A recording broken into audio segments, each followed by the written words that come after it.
ஏண்டா முரளி, ஆ, நம்ம கேங்லயே பெரிய கிரிக்கெட் பைத்தியம் நீதான். நீ எப்பயில இந்த கிரிக்கெட் பாக்குற?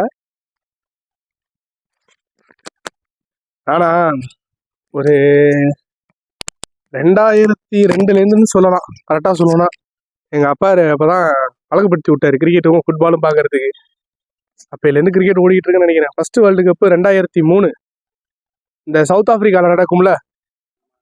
அந்த வேர்ல்டு கப்பு தான். அந்த டைகர் கூட வந்து ஜிங்கு ஜிங்குன்னு ஆடிக்கிட்டு இருக்கோம். 4 போனாலும் 6 போனாலும் அவுட் ஆனாலும் அந்த வேர்ல்டு கப் தான் ஃபர்ஸ்ட் வேர்ல்டு கப்பு. அதுக்கப்புறம் ஃபுல்லாக இப்போ வரைக்கும் கிட்டத்தட்ட ஒரு 21 வருஷமா பார்த்துட்டு இருக்கேன்னு நினைக்கிறேன். ஆனால் என்ன, அப்போல்லாம் இந்தியா வந்துட்டு இந்தியாவில் உள்ள பிளேயர்ஸ் தான் இந்தியன் பிளேயர்ஸாக மட்டும் பார்த்தாங்க. இப்போல்லாம் எங்க, அப்போல்லாம் வந்துட்டு பார்த்தா நம்ம சச்சின், நம்ம சேவாக்கு, நம்ம கங்குலி, ஏன் தோனி வந்தப்போ கூட நம்ம தோனின்னு சொல்லிட்டு இருந்ததெல்லாம் 2008க்கு அப்புறம் அந்த ஐபிஎல்னு ஒன்று உள்ளே வந்துச்சு. எங்க தோனி, எங்க தலை தோனி, எங்க சச்சின், எங்க கோலி, எங்க ரோஹித்னு ஆகிப்போச்சு. எவன் கிரிக்கெட்டாக பார்க்குறான்? எல்லாம் வியாபாரம். இல்லை என் ஃபேன் பெருசா, உன் ஃபேன் பேஸ் பெருசான்னு அடிச்சுக்கிறானுங்க. எரிச்சலாக வருதுடா சீரியஸாக. இப்போல்லாம் இன்ஸ்டாவை, ஃபேஸ்புக்கை, ட்விட்டரை எதோ திறந்தாலும் கமெண்ட் செக்ஷனில் கண்ட மெனிக்க கோலிக்கு இது ஷூ, தோனி கரியர் அப்படின்னு போட்டு கிரேட்டர் தென் அப்படின்னு போட்டுக்கிறானுங்க. இது தோனி இது 3 trio cup, Kohli's whole career 80 century அப்படின்னு போட்டுக்கிறானுங்க. எதை பார்த்தாலும் அப்படி ஏன்டா வரோம் சோசியல் மீடியாக்குன்ற அளவுக்கு வெறுக்கிற அளவுக்கு கிரிக்கெட்டை வெறுக்க வைக்கிறானுங்க சோசியல் மீடியாவில். ஒரு எங்கள் ஜென்ரேஷன், நம்ம ஜென்ரேஷன்லேருந்து நீ எல்லாம் எப்படி இருந்தாலும் கிரிக்கெட்டை எப்படி இருந்தாலும் 2010லேருந்தே பார்க்க ஆரம்பிச்சிருப்ப, கரெக்டு தானே? கண்டிப்பா. அந்த டைம்லேருந்து பார்க்கல இந்த மாதிரிலாம் எவனும் அடிச்சுக்கல. கப்பு ஜெயிச்சோம், சந்தோஷமா இருந்தோம் எல்லாரும் கிரிக்கெட்டை பற்றி பேசிக்கிட்டு. சேவாக்கு இன்னைக்கு செம்மையாக அடிச்சான்ல, அந்த பால் செம்ம எடுத்தோன்னு பாலே போடுறா சேவாக்கு, சச்சின் ஒரு பக்கம் செம்ம டிரைவ்ல, ஸ்ட்ரைட் டிரைவ்ல அது அப்படின்னு சொல்லி எவ்வளோ நாள் நம்ம பேசியிருப்போம். நம்ம சச்சின், நம்ம தோனின்னுலாம் எல்லாம் மாறிடுச்சு இல்லை. ஒரு மேட்ச் தோத்தா ஆப்போசிட்ல உள்ளவன் என்ன தப்பு பண்ணான்னு யோசிக்காம, நம்ம என்ன மொத்த டீமா தப்பு பண்ணணும்னு யோசிக்காம, நம்ம டீம்ல இந்த பிளேயர் தப்பு பண்ணிட்டா இவனை சுட்டி காட்டி தப்பு பேசுவோம் அப்படின்னு தான் போயிட்டு இருக்கு. தானே கிரிக்கெட்லாம் பத்தி பேசினா வெறுப்பா ஒரு சீரியஸா ஏன்டா அப்படி பண்றாங்கன்ற மாதிரி இருக்கு. சரி, நீ எதுக்கு இதை கேட்ட? ரீசெண்ட் டேஸ்ல சோசியல் மீடியால கிரிக்கெட்டர்ஸ் கம்பேரிசன் பாத்தியா? ஆமா, அதுக்காண்டி தான் இப்போ கேட்டேன். இப்ப சொன்ன பாத்தியா ஒரு கான்செப்ட், எக்ஸாக்டா அதே தான் நீ இப்ப கேட்குற. கம்பேரிசன், ஐயா கேவலமான ஒரு வார்த்தை. சச்சினையும் கோலியும் கம்பேர் பண்ணிட்டு இருப்பானோ பார்த்துருக்கியா? கண்ட்ரியில உள்ள ஒரு கிரிக்கெட்டர் நீ எப்படி கம்பேர் பண்ணுவோன்னு எனக்கு தெரியல. கேவலமான கம்பேரிசனா போயிட்டு இருக்கு. அது சரி, அதை விடு. ஏன் கேட்குற? பல நாளா நான் இன்ஸ்டா எஃபிலலாம் ஹேடன் விசஸ் வார்னர் கம்பேரிசன் பார்த்துட்டு இருந்தேன். உனக்கு அதை பத்தி தெரிஞ்சா சொல்லு. ஹெய்டன் வர்சஸ் வார்னர் சொல்லலாம், பட் ஆனால் எனக்கு கம்பேரிசன் பொதுவாக பிடிக்காது. ஏன்னா ஒரு பிளேயர் ஒரு டைமில் விளாண்டுருப்பான், இன்னொரு பிளேயர் இன்னொரு டைமில் விளாண்டுருப்பான் பொதுவாக. ஸோ அது வந்துட்டு கம்பேர் பண்ணுறன்றது ஆப்போசிட்டில் விளையாண்ட பவுலர்ஸ் மாறுவாங்க, பிச்சு மாறும், ரூல்ஸ் மாறும். இப்போல்லாம் டிஆர்எஸ் இருக்குது, அப்போல்லாம் டிஆர்எஸ் கிடையாது ஹெய்டன் விளையாண்ட டைம்லலாம் ஸ்டார்டிங்கில். ஸோ ஸ்பெசிஃபிக்காக கம்பேர் பண்ணவே முடியாது. இவன் தான் கம்பேர். ஃபார் எக்ஸாம்பிள் இப்போ சச்சினையும் கோலியும் கம்பேர் பண்ணுறேன் அப்படின்னா, சச்சின் விளாண்ட டைமில் ஒரு 30 விக்கெட் அவன் அவுட் ஆனது வந்துட்டு பார்த்தோன்னா, ஒரு ஸ்டீவ் பக்னரோட கோட்டாலே ஒரு 10-15 விக்கெட் போயிடும். 90-98 வந்துட்டு மறுபடியும் மற்ற 10 அம்பையரோட அவுட்டால இவன் பதட்டத்தால அப்படின்னு சொல்லி டிஆர்எஸ் இல்லாமல் அது ஒரு அவுட்டு, ஒரு சர்டைன் லிமிட்ல அவுட் ஆகிட்டு போயிருந்திருப்பான். இந்த மாதிரி ஒரு 30 செஞ்சுரி அவன் விட்டு இருந்திருப்பான். சிமிலராக இவங்களும் அதே மாதிரி தான். 2 பேருமே ஆஸ்திரேலியாவோட பிரைம் ஓப்பனர்ஸ். 2 பேருக்குமே காமனாக உள்ள ஒரு ஸ்டஃப் என்னன்னா, 2 பேருமே லெஃப்டி. இது எல்லாத்துக்கும் மேலே 2 பேருமே அவங்களோட பிரைம் டைம்ல பீக்ல இருந்தவனுங்க. அது யாருக்குமே பெருசா பேச மாட்டானுங்க. வார்னர், நானும் அதை பார்த்துருக்கேன் அந்த கம்பேரிசனை. Warner in any format, Hayden in format, Warner in IPL, Hayden in IPL, இப்படியே போட்டு கமெண்ட் செக்ஷன் ஃபுல்லாக செத்துக்கிட்டு இருப்பாங்க, அடிச்சுக்கிட்டு சாவாங்க. இதில் வேற குடும்பத்தை வேற இழுத்து திட்டிக்குவாங்க. கவனிச்சிருந்தானே தெரிஞ்சிருக்கும். குடும்பத்தை இழுத்து திட்டிக்குவாங்க. ஏன்டா அவன் விளாட்றான், அவன் சம்பாதிக்கிறான், நீங்க எதுக்குடா இப்படிலாம் பேசுறீங்கன்ற மாதிரி இருக்கும். அதான் நம்ம பாக்குறோம், நம்ம இது பண்றோம், அதோட விட்டுட்டு போகாம தேவையில்லாம அதை இழுத்து அவன் குடும்பத்தை இழுத்து இது இப்படியா, உனக்கு என்ன தெரியும், அது இப்படி தெரியுமா, ஸ்ட்ராட்டஜி தெரியுமா, ஸ்டேட்டஸ். சரி ரைட்டு, இவ்வளவு தூரம் நீ கேட்கறதுனால நான் சொல்றேன் சிம்பிளா. மொத்தம் 4 இடத்துல வந்துட்டு 2 பேரையும் கம்பேர் பண்ணலாம். Test, ODI, T20, IPL, T20 internationals and IPL சொல்றேன். ஐபிஎல் ஃபர்ஸ்ட் ஐபிஎல்லேருந்தே ஆரம்பிப்போமே. ஏன்னா நிறைய பேருக்கு நீ குட்டி பயல்களுக்கு எல்லாருக்குமே ஐபிஎல் தான் பெருசாக தெரியும். டெஸ்ட் கிரிக்கெட்லாம் தெரியாது. கடைசியாக டெஸ்ட் கிரிக்கெட் வரும். டெஸ்ட் கிரிக்கெட்லாம் கிரிக்கெட் பார்க்குறவனுக்கு தான் தெரியும். அவன் கம்பேரிசன் பண்ண மாட்டானுங்க, அடிச்சுக்க மாட்டானுங்க. ஐபிஎல் பார்க்குற கிட்ட தானே அடிச்சுக்குதுங்க. ஸோ அதனால நம்ம ஐபிஎல்லேருந்தே ஆரம்பிப்போம்.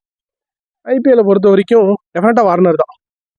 ஏன்னா வார்னரோட கன்சிஸ்டன்சி நம்ம இந்தியன் பிளேயர்ஸ்க்கே டஃப் கொடுக்கும். அந்த மாதிரி ஒரு கன்சிஸ்டன்சி. ஒரு பிளேயரோட பீக் ஹியர் அப்படின்னு சொன்னால் விராட் கோலியை பொறுத்த வரைக்கும் 2016 973 ரன்ஸ் 973 ரன்ஸ் சாரி 1973 டங்கு ஸ்லிப் ஆகிடுச்சு சாரி 973 ரன்ஸ். அதுதான் ஒரு பிளேயரோட பீக் ஐபிஎல் கரியர் இன் பேட்டிங்கில். அதுலேயே செகண்ட் பிளேஸில் இருக்கிறது யாருன்னு பார்த்தா வார்னராக இருக்கும். 100 ரன்னோ 150 ரன்னோ தான் வித்தியாசம் இருக்கும். எக்ஸாக்டாக எனக்கு ஞாபகம் இல்லை. ஆனால் தேர்ட் பிளேஸ்க்கும் செகண்ட் பிளேஸ்க்கும் உள்ள வார்னருக்கும் தேர்ட் பிளேஸில் உள்ளவனுக்கும் உள்ள வித்தியாசம் பார்த்தீங்கன்னா 150-200 ரன்னு வித்தியாசம் இருக்கு ஜானே. அதுதான் வார்னரோட கன்சிஸ்டன்சி. எஸ்ஆர்ஹெச்ல இருந்த வரைக்கும் வார்னர் தான் எஸ்ஆர்ஹெச் தான் வார்னர். அப்படி இருந்த ஒரு மனுஷன். ஹெய்டனை பொறுத்த வரைக்கும் அவரோட கரியர் எண்டிங் டைம்ல தான் ஐபிஎல்குள்ளேயே வந்தார். ஏன்னா அப்பதான் ஐபிஎல் ஆரம்பிச்சது. அவர் வந்துட்டு 2009 ரிட்டையர் ஆயிட்டார் இந்தியாவோட மேட்சோட கடைசியா இது லிமிடெட் ஃபார்மெட்ல. அப்படி இருக்கக்குள்ள அவர் வந்துட்டு விளையாண்டதே 2 ஐபிஎல் 3 ஐபிஎல் விளையாண்டார். 2010 வரைக்கும் விளையாண்டார். ஆமா 2010 சென்னை ஜெயிச்ச டீம்ல வந்துட்டு அவர் இருந்து அப்படி இருந்த வரைக்கும் பீக் தான் வரும். 2008 பாதியிலே வந்துட்டு ஆஸ்திரேலியா சீரிஸ் இருக்குன்னு சொல்லிட்டு போயிடுவாரு. அதுக்கப்புறம் ஃபிளமிங் விளையாடுவார் ஓப்பனரா சிஎஸ்கேக்கு. 2009 ஃபுல்லாக விளையாண்டதுனால செமிஃபைனல் வரைக்கும் நம்ம போயிருப்போம். ஆரஞ்சு கேப் வந்துட்டு அவர் தான் வின்னரு. 3வது சீசனில் சொல்லவே வேணாம், டீசெண்டான பர்ஃபார்மன்ஸ், கடைசியில் கப்பும் அடிச்சிருவோம். ஸோ வார்னர் வந்துட்டு கம்பேர்டு வித் கம்மி சீசன் விளையாண்டதும் இல்லாமல் ஹெய்டன் வந்துட்டு வார்னரை விட கொஞ்சம் கம்மி தான் ஐபிஎல்ல. T20 இன்டர்நேஷனல் அதுவும் வார்னர் தான் பெஸ்ட்டுன்னு சொல்லுவோம். காரணம் இவர் ரிட்டையர்மெண்ட் டைமில் தான் T20 இன்டர்நேஷனல் விளையாண்டாரு. வார்னர் வந்துட்டு கரியர் ஆரம்பிச்சதே T20 தான் ஸ்டார்ட் பண்ணாரு. T20 வேர்ல்டு கப் 2009-10 வெஸ்ட் இண்டீஸ்ல நடக்குமா? ஆமா வெஸ்ட் இண்டீஸ்ல நடக்கும். ஃபைனல் வரைக்கும் ஆஸ்திரேலியாஸ் போவாங்க. வெஸ்ட் இண்டீஸ்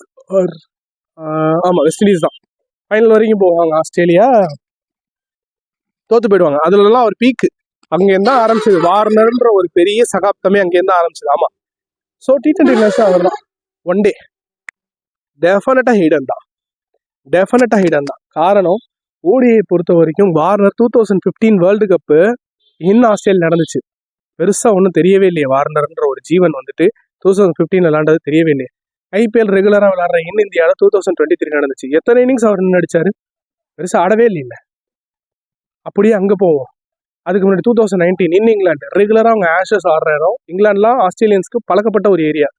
அங்கேயும் பெருசா எதுவும் தெரியவே இல்லை வார்னர். அப்படியே ஹெய்டனுக்கு போ 2007 அவரோட கடைசி world cup, the peak world cup அவருக்கு. அவரு தான் ஆப்போசிட்ல.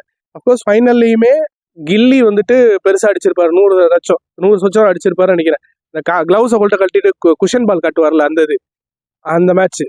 அதுல 50-60 அடிச்சிருப்பாரு. இன்னும் கொஞ்ச நேரம் 30-40 அடிச்சிருப்பாரு.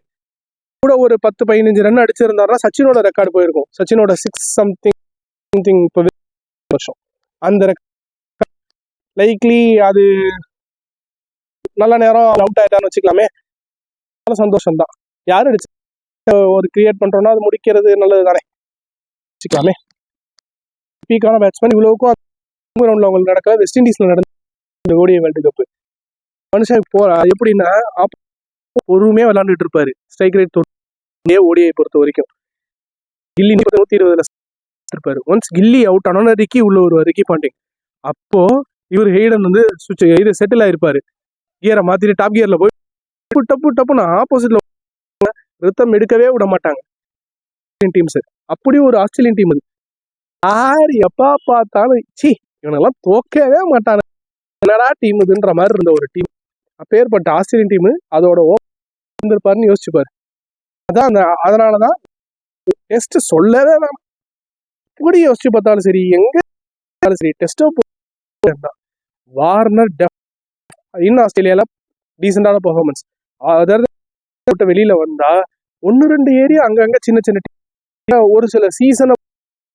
ஃபார் எக்ஸாம்பிள் இங்கிலாந்து வந்து ஒரு சில ஆஷஸ்ல அடிச்சிருப்பாரு. இன்னும் இந்தியாவில் வந்து ஒரு சில சீசன்ஸ்ல வந்துட்டு பிஜிடி சீரீஸ்ல வந்துட்டு ஆடி இருக்கும்.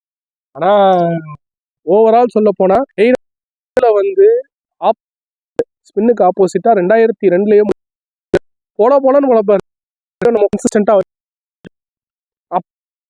டெஸ்ட்லாம் இருந்தா என்ன பொறுத்த வரைக்கும் பாயிண்ட் ஆஃப் வியூ மட்டும் தான். நிறைய பேருக்கு நிறைய பெர்ஸ்பெக்டிவ் இருக்கும், ஒவ்வொருத்தவங்களுக்கும் ஒவ்வொரு பெர்ஸ்பெக்டிவ்.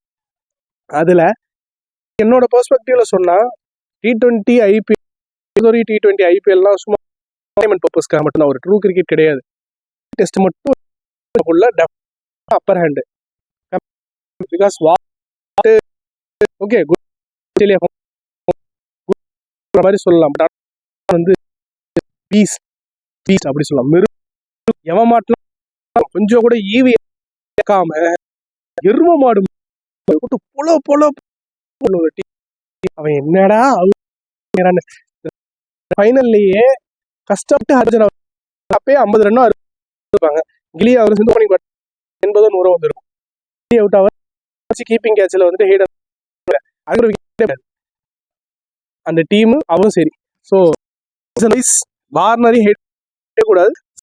பிளாட்ஃபார்ம்ஸ் ஐ மீன் ரோல்ல இருக்கிறதுனால கம்பேர் பண்ணி பேசி அதுல வேற ஒரு சில குரூப் ஹேடன் ஹோல் கேரியர் 2000 பார்க்க ஆரம்பிச்சிருவான் போல. ஹேடன் தெரியாது அப்படின்னு இருக்கு. ஹேடன் த பீஸ்ட் ஓப்பனிங்ல ஒன் ஆஃப் த பீஸ்ட். நான் 2002 பார்த்துட்டு இருக்கிற இதுல ஆஸ்திரேலியாவோட பெஸ்ட் ஓப்பனர் நான் அவரை தான் சொல்லுவேன். தேங்க்யூ. உங்களுக்கு வேற ஏதாவது தெரிஞ்சது ஏதாவது இருந்துச்சுன்னா மறக்காம கமெண்ட்ஸ்ல சொல்லுங்க. வீடியோக்கு லைக் பண்ணுங்க, ஷேர் பண்ணுங்க, கமெண்ட் பண்ணுங்க, எல்லாருக்கும் ஷேர் பண்ணுங்க. மறக்காம எங்களுக்கு சப்ஸ்கிரைப் பண்ணிடுங்க ஸ்டோன் பிரிக்ஸ். தேங்க்யூ.